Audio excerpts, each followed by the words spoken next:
Hello, beautiful, and welcome to the Finding Fertility podcast.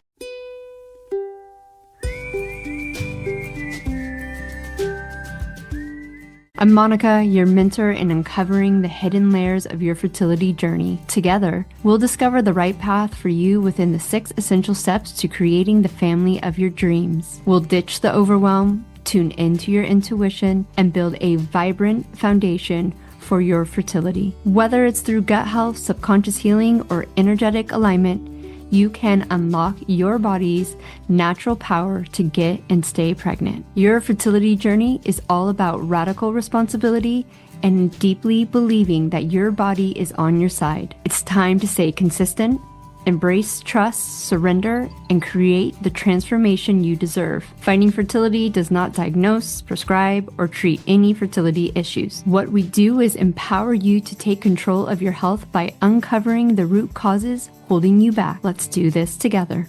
Happy Friday, y'all. Welcome back to another episode of Finding Fertility. I'm your host, Monica Cox, and I'm truly honored that you are here becoming the conscious mama you were born to be.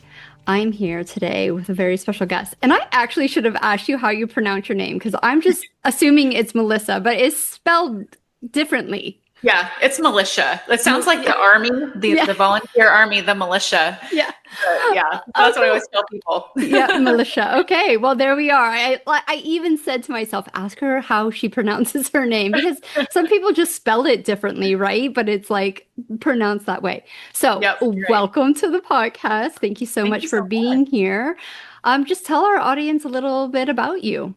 Yeah, well, I'm a Midwest girly. I'm born and raised in the Midwest. We lived on the East Coast for a little bit, but now we're back in the Midwest. And so we're raising our 4 kiddos. I'm a homeschool mom, and someone who's been on a health journey for about 12 years. That health journey was really prompted by some chronic illness that my oldest was having when she was little. But we're about 12, 13 years past that now. So it's been a long journey for us, but amazing journey. And through that time, just really became passionate about health and wellness. I just was so thankful for people in the online space that were willing to teach me things, right? Like that had blogs with all this detailed information and, YouTube videos and things like that I could just go to as a busy mom and be like, teach me. Yeah. And so when I kind of got to this place, people started to pick up that I was pretty passionate about health and wellness and started asking me questions, just my friends and family. And I thought, man, if I could help other mamas the way that other people helped me when I was trying to learn, I would just be so honored to do that. So that's kind of what I do now. I, stay home and homeschool my kids, but also have a little bit of a health and wellness business with my podcast and blog and things like that. So I'm just passionate about helping mamas on their own health journeys. Yeah. One of the harsh things I tell my clients, which might not be harsh to them, but maybe to the rest of the world, I always say that your fertility journey is your body's way of saying, I need help. Mm-hmm. And the reality is this day and age, every family is going to go through some type of situation that is going to be required for that family to seek help, whether that be holistically or in the medical system or a combination of both.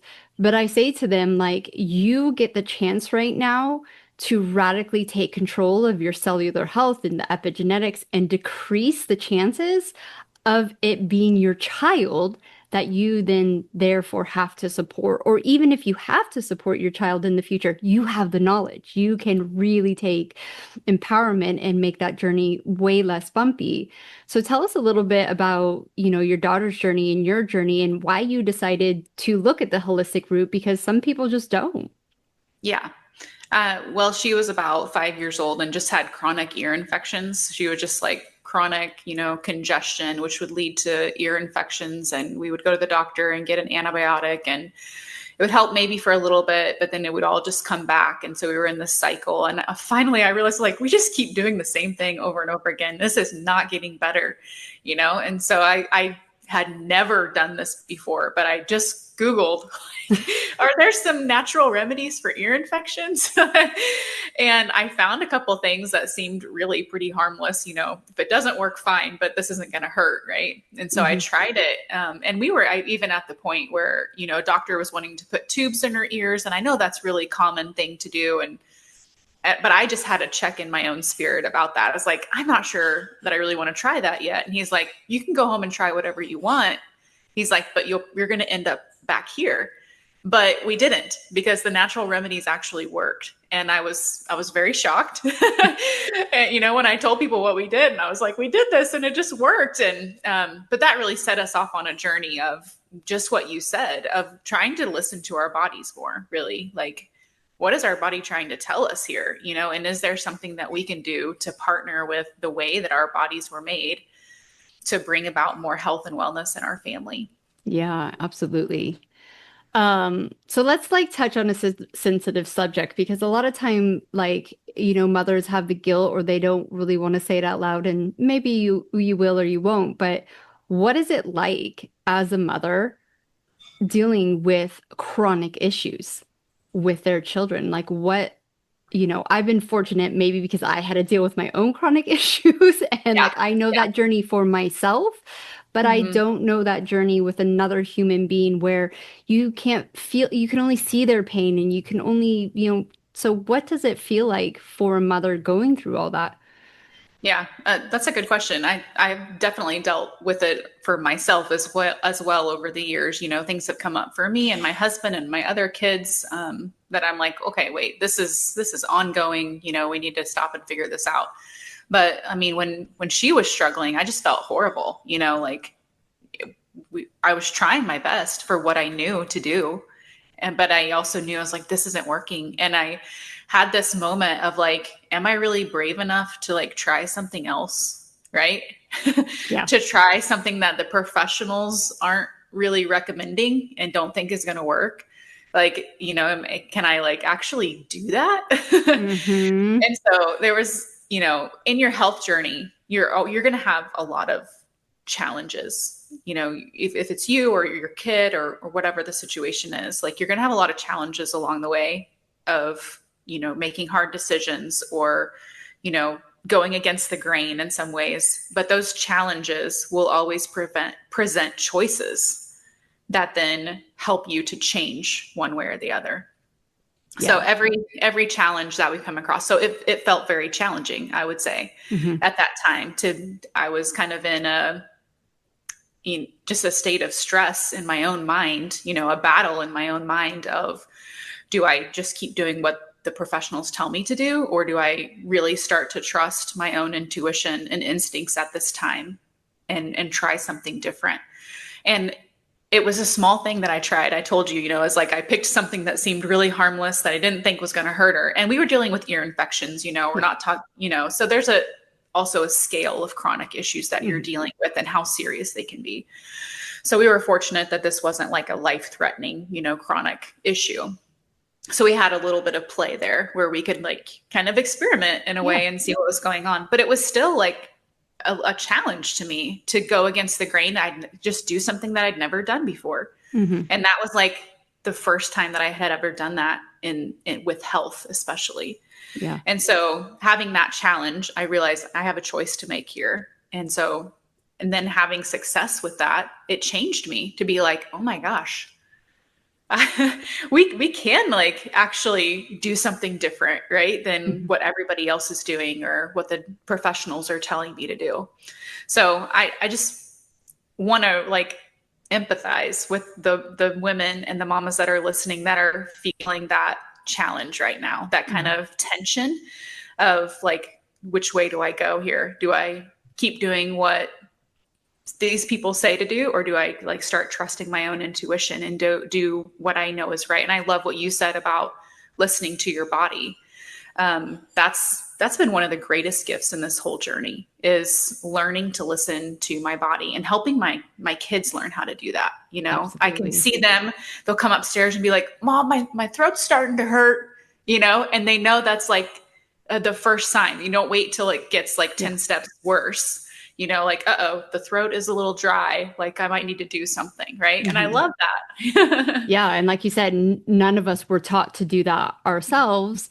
So we just, continue on pattern until this big life event that we're willing to just like you say, like you don't even know why, like desperation, maybe. Like I know I was desperate in my journey. So I was like, whatever, I'll change my diet. Like, is that like the Right. worst thing I can do? It's not going to harm anything. But at that time, 15 years ago, it was still looked upon like, you're crazy. Like Yeah. people really thought I went crazy when I changed my diet for fertility. Mhm. Um, but Right. I know like not only trusting your body in going against the grain, but trusting your intuition and your discernment when you do need medical support, right? Hmm. And not being so far against it and like I can fix everything myself, or just being like, okay, I just need help. And it's okay if my kid, I didn't clear I don't know, pneumonia. So I'm going to get the nebulizer for him and that will help him. And we'll still do our holistic things. But Right. knowing that and practicing that for yourself Hmm. before that mom guilt, like, Yep. well, and yeah, we're really lucky that there could be things that are presented that are so like, okay, I'm not going to damage her eardrum by, I don't know, Hmm. Right. having Right. sex with my kid. Right. Right. Right. And you're seeing the effects in your children, and this is what I say to my community is that we're building conscious mamas here because your children are just going to mirror and reflect and do the same things that you do. And so the more consciousness you get about your intuition, your discernment, how to navigate, because we live in the real world, right? Like we shop at Costco's, we drive a car, we live in pollution, like we deal with stress. We're not trying, you know, I don't want to say we're not homesteaders, which I think homesteaders has their own level of stress, but there is kind of like that removal from the BS of the Costco line. Like no one Yeah. likes the Costco line. Yeah. Um, and helping your kids see that because how old are your kids now? My kids are 18, almost 16, 15, and 10. Yeah. So kind of older kids Yeah. and being able to help them over the last 12 years make those better decisions when they go out into the world. And as you said in the beginning, your family and your friends and your community saw that what you were doing. And so it has this ripple effect that you don't need to come online like us and host podcasts and talk about these things. If you just show up, it goes out into the wider community. And what I always say is that these conscious mamas create big shifts Mm-hmm. because I believe that their children who are coming to them are ready for that elevation and they're just not going to go and be kind of this norm and, did what we did in the, in the 80s and the Yeah. 90s and stuff. They're really going to make this big change Yeah. that we can all agree needs to Yeah. happen here on Earth. Yeah. I mean, if you can do this before you have children, like work through some of these challenges and, really start to learn to listen to your body and trust your intuition more and things like that. That's so huge. Like that would be so beneficial.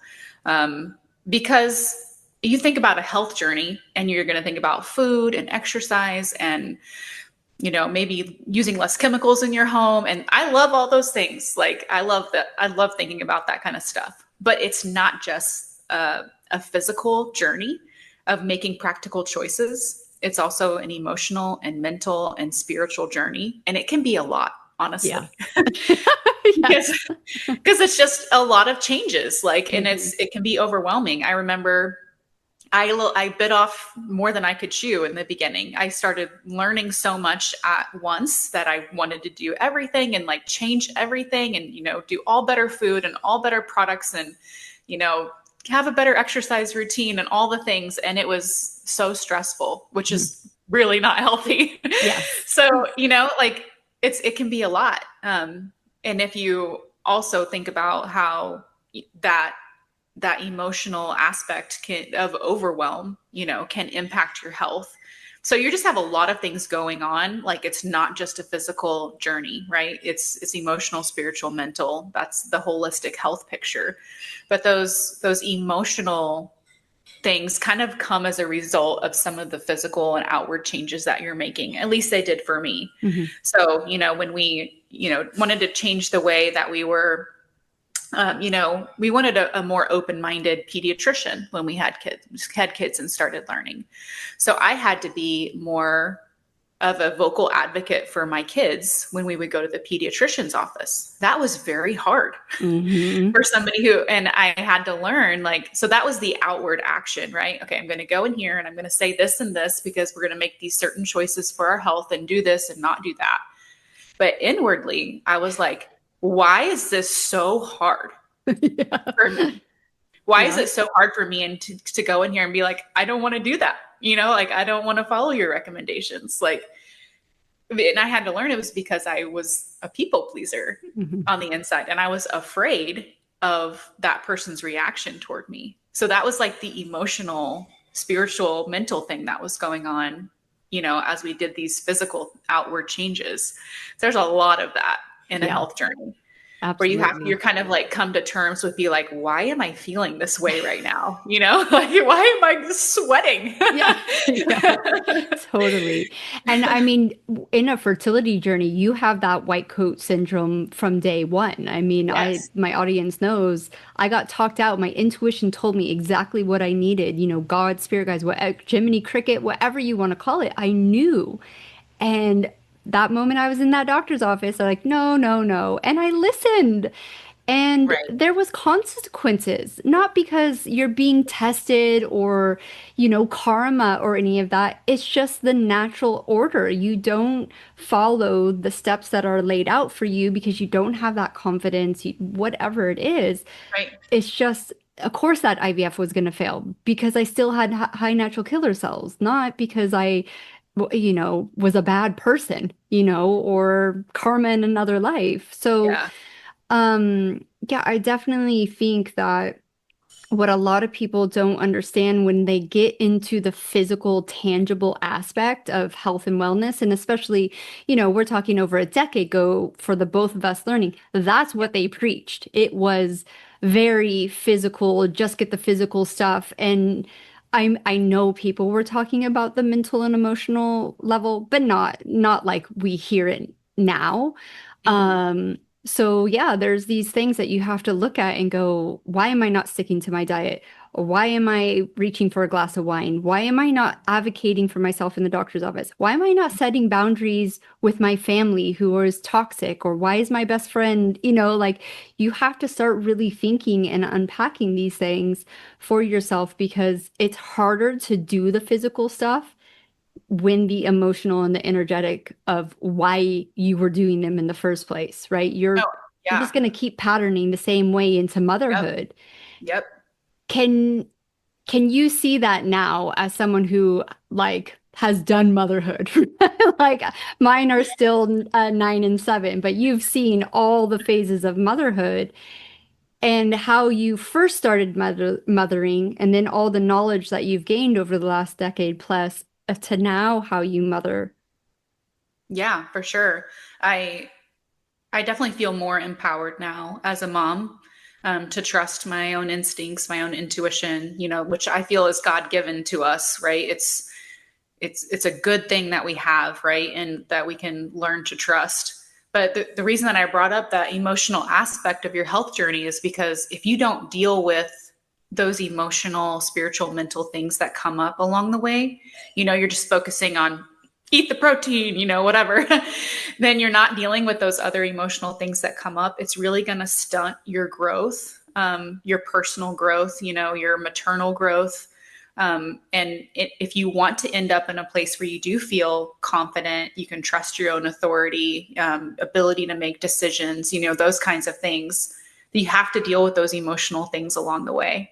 Another one for us was, I realized in some of my emotional eating kind of disordered thinking that I was reaching for food as emotional comfort sometimes.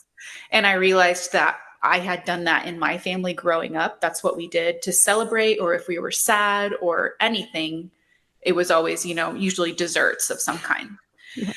which we're very Midwest potluckers over here. So you come to a family dinner or something, there's so many desserts all the time. But I realized, I was like, oh my goodness, that's how I grew up. That's why I'm doing this, because this is how I was trained. And I had to like deal with that emotionally. And so because I didn't want to pass it on to my own children. Mm-hmm. Right. And that made me more mindful of the choices that I made with my own kids about how to help them handle their own emotions. So, okay, I don't want them to have the same pattern that I had. So I need to deal with it in myself, like internally, emotionally, recognize what I'm doing. Right. And that's not what I want for myself. It's not what I want for my kids. And so doing that enabled me to be more mindful with them and helping them deal with their emotions. And, for happy emotions and sad emotions and all the things, like let's celebrate with things that are healthy, And so like, that's another example of the way that like that emotional journey really helped me progress, like personally and as a mom. And there's just tons of those moments like along the way where you're like, you just have to stop and like have that self-awareness of like, why am I feeling like this right now? Why am I struggling with this? Just like you said. And I think that's really been a huge part of getting us to where we are now. Not that we're perfect, but we've come a long way. Yeah, it's just that radical honesty, and you don't have to be perfect to have children, right? Right. We know that the crackhead on the street, God bless her soul, has proven that health isn't a marker for pregnancy. But at the same time, looking at what we can do to improve those chances, and really now I think we've all been shown like, okay, there's such an importance on cycle breaking and stuff that isn't quote unquote big traumas, right? Like I never dealt with big traumas. And so it was really hard for me to unpack why I was patterning the way I was, because at the time, all the kind of chatter was like, well, if this happened to you and this happened, like, well, I didn't have any of that, so I should be fine. I'm fine. And like I was not fine. Right. Yeah, kind of like that. Well, I don't want to complain. All these other people had, such bigger issues, and then we kind of stuff ours down and don't deal with them at all. But you're right. And on the side of, your children watching you pattern, what a lot of people don't understand too, and it goes back to that saying, kids do as you do, not as you say. And it goes a deeper level of like, they'll do your frequency. So if you have a little girl that picks up on your frequency, that you're body shaming or that you don't think you're beautiful, but you continuously tell that little girl or boy, right? They're beautiful, they're this, they're that. And you're like, but I've told you your whole life you are. Why don't you believe you are? Well, they're just picking up on that frequency and that energy of what you're running. That's when I started unpacking like, oh, that's why, with my mom, she didn't have a very good relationship with her mom. My whole life, she really said out loud, my mom doesn't love me. Wow. But she was a daddy's girl. And so even though I had a completely different relationship with my mom and dad, they didn't kind of parent the same way their parents did. I was a daddy's girl, and I had resentment to my mom for zero reasons. Right. And when I became conscious and I was trying to like work this out, I was like, oh, because like no matter what you said or did, you truly believe and ran that energy and frequency that really all women were bitches. They weren't safe. My mother didn't love me. And I had to unpack all of that for the both of us. Right. And so that's the generational, breaking of the cycles of those little minute things that you've probably seen having 4 children and different experiences with each of them. Yeah. And for sure. Body image was a huge one for me as well. I was like, oh, Lord, help me. Cause I do not want my girls to think about themselves like I did. That's just breaks my heart.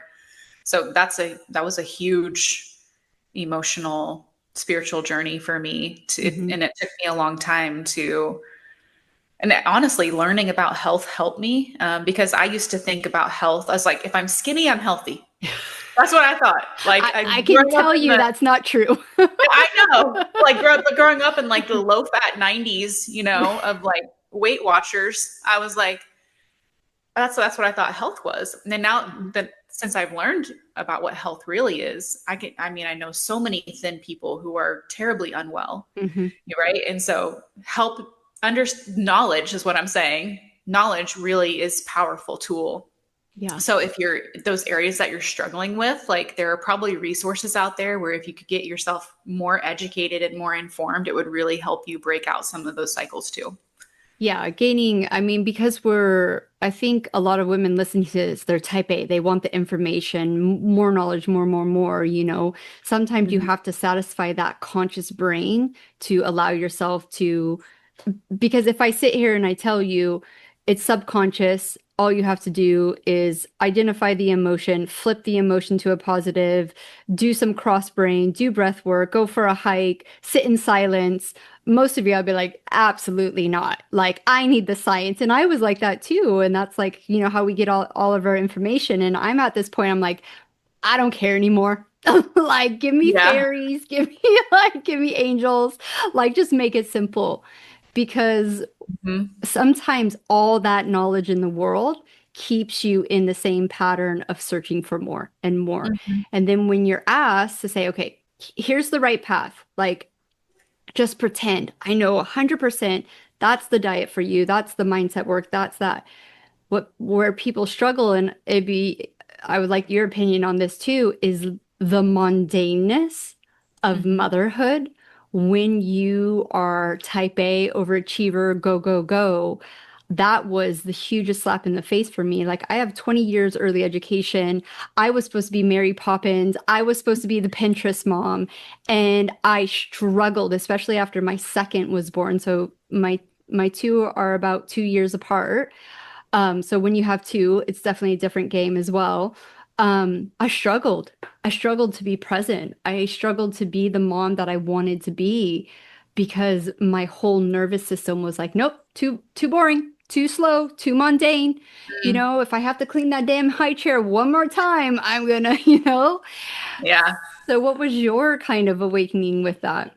All right, y'all, we are going to end it there. I like to keep it short and sweet. So we will see you next week for the second half of Melisha's interview.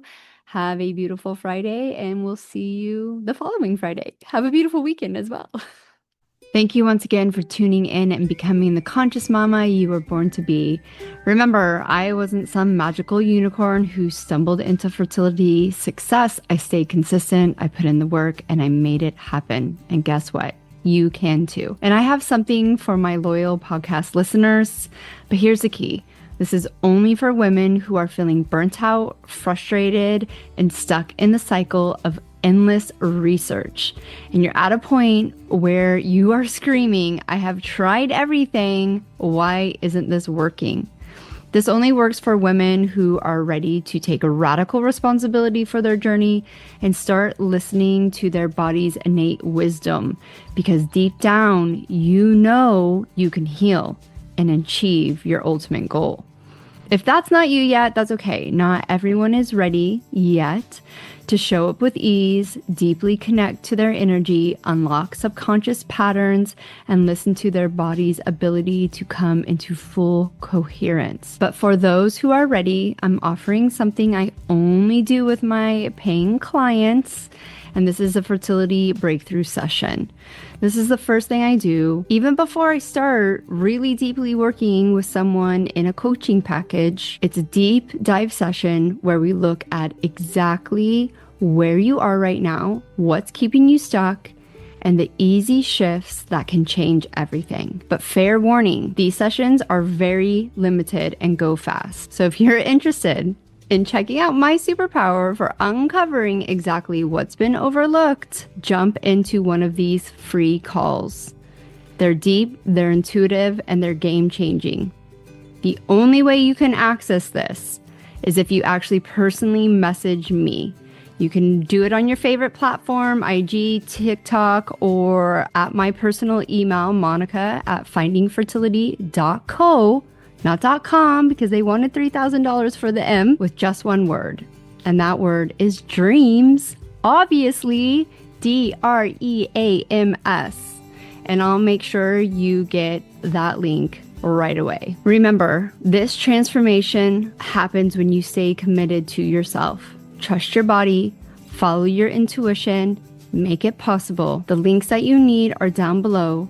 And if you are still here and you absolutely love this podcast, please take some time and leave me a review and help other women like you find this podcast to get the support they need. Help a sister out. Leave a review today.